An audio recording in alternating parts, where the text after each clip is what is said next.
Assalamualaikum warahmatullahi wabarakatuh. Kami dari tim Prima, representatif SMA Negeri 2 Situbondo. Dengan saya, Oktavia Nabila. Saya Arit Navia Levinawati. Dan saya Sabrina Nurlisa Anda. Di sini, kami sebagai tim pro terhadap kasus diabetes pada anak yang melonjak 70 kali lipat dari tahun 2010. Dalam beberapa waktu terakhir, kasus diabetes pada anak mengalami peningkatan. Para orang tua Sejak diminta berusia 5 tahun hingga kini 16 tahun yang bisa saja terjadi pada anak. Diabetes merupakan penyakit yang wajib kita waspadai. Ikatan Dokter Anak Indonesia atau IDAI menyebutkan bahwa kasus diabetes pada anak meningkat 70 kali lipat dari tahun 2010. IDAI juga menyatat bahwa kasus diabetes pada anak ini meningkat di tahun 2023 menjadi 1.645 jiwa yang tersebar di berbagai daerah di Indonesia. Nah, kasus diabetes ini yang paling banyak yakni tipe 1, yaitu tubuh tidak dapat memproduksi insulin. Sedangkan tipe 2 yakni sel-sel tubuh menjadi kurang sensitif terhadap hormon insulin. Tipe 2 ini sebanyak 5-100% dari keseluruhan kasus yang ada. Dari data UKK IDAI, nah, kasus ini mengalami pelonjakan dari 0,028 per 100.000 di tahun 2010 menjadi 2 per 100.000 per tahun 2023.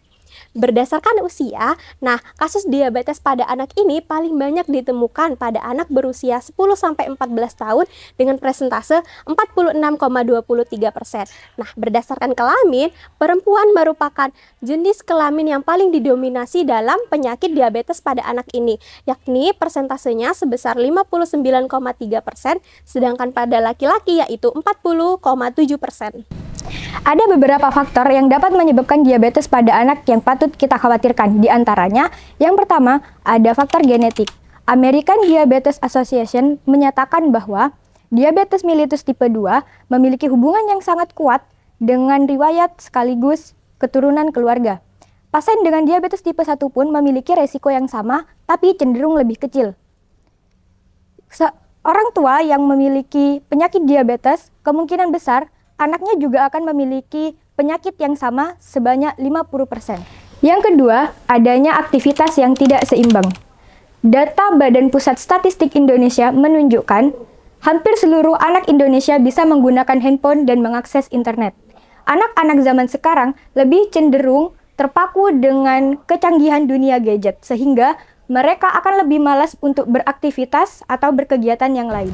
Yang ketiga, adanya nutrisi yang tidak seimbang. Fast food atau makanan cepat saji merupakan salah satu makanan yang tetap dikonsumsi oleh masyarakat Indonesia hingga saat ini. Tak banyak kita temui bahwa makanan siap saji banyak mengandung 5P.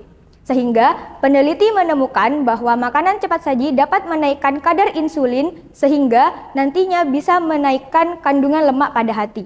Kami menawarkan beberapa solusi yang dapat membantu menurunkan kasus diabetes pada anak. Yang pertama, sosialisasi edukasi.